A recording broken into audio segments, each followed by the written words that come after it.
नमस्कार। श्री श्री आनंद मूर्ति जी द्वारा रचित आनंद वचनामृतम खंड पंचम में स्वाध्याय के रूप में आज का हमारा विषय है तुम्हारा संघर्ष अनंत है। कल प्रातःकाल मैंने दो संघर्षशीला मौलिक शक्तियों शुभ और अशुभ, पाप और पुण्य शक्ति के विषय में एक संक्षिप्त चर्चा किया था, जो अणु चैतन्य संरचना माइक्रोकॉस्मिक स्ट्रक्चर के अंदर और बाहर कार्यरत रहती है। मैंने यह भी बताया कि किसी भी स्तर पर जब हम गति के विषय में कुछ सोचते हैं या करते हैं तो हमें दो मूलभूत बिंदुओं को ध्यान में रखना चाहिए। पहली बात यह है कि गति कभी सीधी रेखा में नहीं होती, यह सदैव संकोच विकासी होती है, स्पंदनशील होती है। दूसरी बात यह है कि स्तर भिन्नता के कारण गतिमित वेलोसिटी और द्रुति गति एक्सेलरेशन ऑफ स्पीड विशेषतः प्रभावित होती है। जहाँ कहीं भी कोई भी अस्तित्व है, जड़ हो या चेतन, गतिमानता होगी ही, और यह गतिमानता स्वाभाविक नियम है। प्रत्येक संरचना में विद्या शक्ति और अविद्या शक्ति है, और जहाँ विद्या शक्ति विजयी होती है उसका परिणाम होता है जीवन, और जहाँ विद्या शक्ति हार जाती है वहाँ परिणाम होता है मृत्यु। इस मानवीय संरचना में भी जो उन्नत अणु चैतन्य से नियंत्रित होता है, यही दो परस्पर संघर्षरत शक्तियां हैं, विद्या और अविद्या। विद्या शक्ति मानवता का उन्नयन करती है, मूलीभूता ऋणात्मिका शक्ति को मूलीभूता धनात्मिका शक्ति की ओर प्रगति में सहायता करती है। यह मूलीभूता ऋणात्मिका शक्ति है कुल कुंडलिनी, और मूलीभूता धनात्मिका शक्ति का नियंत्रण बिंदु है ब्रह्म ग्रंथि, पीनियल ग्लैंड। यही श्रीमद् भागवत गीता का मूल विषय है। मैंने बताया था कि गीता के प्रथम श्लोक में धृतराष्ट्र द्वारा संजय से प्रश्न किया गया है कि किस प्रकार मन उन दो संघर्षरत शक्तियों पांडवों और कौरवों के मध्य अवस्थित होता है। यहाँ पांडव पुण्य शक्ति के और कौरव पाप शक्ति के प्रतीक है। धृतराष्ट्र कौन है? धृत का तात्पर्य है धारण करने वाले से, और राष्ट्र का संबंध है संरचना से। धृतराष्ट्र का तात्पर्य है वह सत्ता जो मानवीय संरचना का धारण करती है। तुम लोग जानते हो कि मन विवेक की सहायता के बिना अंधी शक्ति है। अतः यहाँ इस श्लोक में धृतराष्ट्र उवाच का अर्थ है यह है कि यह अंधा मन संजय रूपी विवेक से प्रश्न पूछता है। संजय का अर्थ है सम प्लस इंज प्लस अल संजय। संजय अस्तश्चेतना है, विवेक है, मन एक अंध शक्ति है। धृतराष्ट्र अंधा है, वह देख नहीं सकता है क्योंकि मन अंधा है। वह पूछता है धर्म क्षेत्रे कुरुक्षेत्रे समवेता युयुत्सवा माम का पांडवाश्चैव किम अकुर्वत संजय। हे संजय, पार्थेय धर्म क्षेत्रे कुरुक्षेत्रे अस्मिन् धर्म क्षेत्रे अस्मिन् कुरुक्षेत्रे समवेता युयुत्सव युद्धार्थ समवेता मम पक्षीय तथा पांडु पक्षीय किम अकुर्वत। धर्म क्षेत्रे क्या है? ध्री प्लस मन अर्थात धर्म। धर्म का अर्थ है विशेष गुण स्वभाव, वांट्स, स्वत्व, प्रॉपर्टी, जो एक सत्ता से दूसरी सत्ता के बीच पृथकता विभिन्नता प्रदर्शित करते हैं। यह धर्म भौतिक संरचना के माध्यम से अभिव्यक्त होता है। अतः धर्म क्षेत्र हुआ यह शरीर। और कुरुक्षेत्र का अर्थ क्या है? यह कुरुक्षेत्र हरियाणा प्रदेश का छोटा सा नगर नहीं है। कुरुक्षेत्र यह संपूर्ण विश्व है। कुरु माने करो, आज्ञावाचक संस्कृत में अनुज्ञा, और क्षेत्र माने भूमि।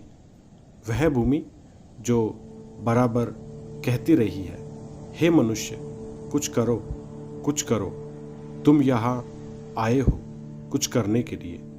यह मानव शरीर कुछ विशिष्ट कर्म के लिए प्राप्त हुआ है, कुछ महान करने के लिए प्राप्त हुआ है। यहाँ भावार्थ है, यह विश्व है कुरुक्षेत्र, और तुम्हारी ध्येय है धर्म क्षेत्र। इस भौतिक संसार रूपी कुरुक्षेत्र में और इस मानवदेह रूपी धर्म क्षेत्र में समवेता युयुत्सवा महान संघर्ष के लिए इकट्ठे हुए हैं। कौन इकट्ठे हुए हैं? दो मौलिक शक्तियाँ। वे दो मौलिक शक्तियाँ क्या है? एक है स्थूलता की ओर ले चलने वाली शक्ति, और दूसरी है सूक्ष्मता की व अध्यात्म की ओर ले चलने वाली शक्ति। यही दोनों हैं संघर्षशीला शक्तियाँ। धर्म क्षेत्रे कुरुक्षेत्र समवेता युयुत्सवा, वे संघर्ष के लिए समवेता है, इकट्ठी हुई है। माम कहा का तात्पर्य है मेरा पक्ष, धृतराष्ट्र का पक्ष। धृतराष्ट्र कहता है मेरा पक्ष। धृतराष्ट्र के पक्ष में कौन है? जैसा पहले बता चुका हूँ कि धृतराष्ट्र का अर्थ है अंधा मन, जो मन विवेक की सहायता के बिना देख नहीं सकता। इस धृतराष्ट्र के सहायक कौन है? उसके सतपुत्रा हैं। उसके सतपुत्रा, उसके 100 पुत्र कौन है? अंधा मन, कोई भी मन 10 दिशाओं पूर्व, पश्चिम, उत्तर, दक्षिण, ऊर्ध्व तथा अधः प्रदिशाओं और ईशान, वायु, आग्नेय तथा नैऋत्य 4 अनुदिशाओं में कार्यरत होता है। इस प्रकार 10 दिशाएं हैं, 6 और 4। यह अंधा मन इन 10 दिशाओं में 10 इंद्रियों की सहायता से काम करता है। अतः 10 गुणे 10 बराबर 100। इस प्रकार अंधे मन धृतराष्ट्र के यही हैं 100 पुत्र। यह पापी, यह पाप शक्तियाँ पांडवों के विरुद्ध संघर्षरत है। संस्कृत में पंडा का अर्थ होता है आत्मज्ञान। पंडा है सर्वश्रेष्ठ ज्ञान।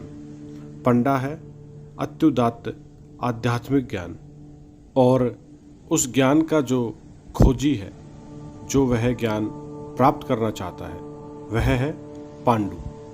पांडु स्थूल से सूक्ष्म की ओर गति, यह 5 स्तरों में विभक्त होती है। स्थूलतम अवस्था है भौतिक स्थूल स्तर, पृथ्वी। इसके बाद है जल तत्व, फिर है अग्नि तत्व, तदुपरांत वायु तत्व, और अंतिम तत्व है आकाश तत्व। जिसके बाद अणु चेतना सभी भौतिक सीमाओं के परे चली जाती है और अध्यात्म के क्षेत्र में प्रविष्ट हो जाती है। इस प्रकार इन 5 स्तरों से जाने की प्रक्रिया का नाम है पंच पांडव। निम्नतर स्तर है क्षिति तत्व अर्थात सहदेव, जिसका अर्थ होता है वास स्थल, मनुष्य के रहने का स्थान। उसके बाद है नकुल, कुलम नास्ति यश अर्थात जलम, अपतत्व, जलीय स्तर। इसके बाद आता है अर्जुन अर्थात शक्ति, क्रिया शक्ति, अग्नि, ज्योति प्रकाश पुंज। इसके बाद वायु अर्थात वायुपुत्र भीम, पवन नंदन भीम। अंत में आता है युधिष्ठिर, आकाशीय स्तर। युधिष्ठिर का अर्थ होता है वह जो अप्रभावित और अलंघनीय तथा सम्यक रूप में संतुलित होता है, और जो कभी भी शारीरिक भौतिक भारसाम्य तथा मानसिक संतुलन नहीं खोता है। युधि माने लड़ाई, संघर्ष, और स्थिर का अर्थ है संतुलित, अर्थात जो सांसारिक संघर्षों में स्थिर रहता है। यही 5 स्तर है जिनसे होकर सभी आध्यात्मिक साधकों को जाना ही पड़ता है, और उन्हें धृतराष्ट्र रूपी अंधे मन के 100 पाप शक्तियों के विरुद्ध संग्राम भी करना ही पड़ता है। यह शुभ और अशुभ शक्तियों का संग्राम अनवरत चल रहा है और सदा चलता रहेगा। अच्छे और बुरे का, शुभ और अशुभ का शांतिपूर्ण सह अस्तित्व नहीं रह सकता। एक को दूसरे के आगे समर्पित होना होगा, एक दूसरे के द्वारा विजित होगा। अतएव तुम सभी अध्यात्म साधक अवश्य याद रखना कि तुम्हारी सभी प्रकार की नीच प्रवृत्तियों के विरुद्ध, सभी प्रकार की जड़ताओं के विरुद्ध, सभी प्रकार की पाप शक्तियों के विरुद्ध अनवरत संग्राम है। तुम इसे कभी मत भूलना। चेन्नई, 28 नवंबर 1978। धन्यवाद। बाबा नाम केवल।